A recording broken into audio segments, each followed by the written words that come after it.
ওখান থেকে বেরিয়ে পড়ার পর রাস্তায় আমাদের খিদে পেয়ে যায়। তখনই চোখে পড়ে রাস্তার ধারে থাকা এই টং দোকানটিতে। এখানে আমরা মোমো খাই, তবে এখানে শুধুমাত্র ড্রাইভারদের জন্য বানানো থাকে ভাত আর মাংসের ঝোল, যা দেখে আমি আর সিধুদা লোভ সামলাতে না পেরে খাওয়ার আবদার করি এবং খাইও। স্বাদে ছিল অসম্ভব সুন্দর। খাওয়া দাওয়া শেষ করে রওনা দিতেই আমাদের চোখে পড়ে সেই ছোটবেলায় বইয়ের পাতায় পড়া এবং বড় হয়ে প্রিয় গানে হাজারবার শোনা রডোডেনড্রনে। প্রায় রূপকথার মতোই লাগছিল যেন সবটা। অনেকটা ভালো লাগা সঙ্গে নিয়ে ফিরে আসি আমরা গ্যাংটকে।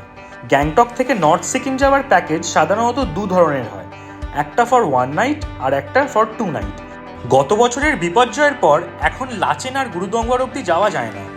রাস্তার কনস্ট্রাকশন এখনও চলছে, কিন্তু এই প্যাকেজে শুধু ইয়ুমথাং ভ্যালি অবধিই ধরা থাকে। 0 পয়েন্টে যেতে হলে ড্রাইভারের সাথে আলাদাভাবে কথা বলে নিতে হবে, আমরাও তাই করেছিলাম।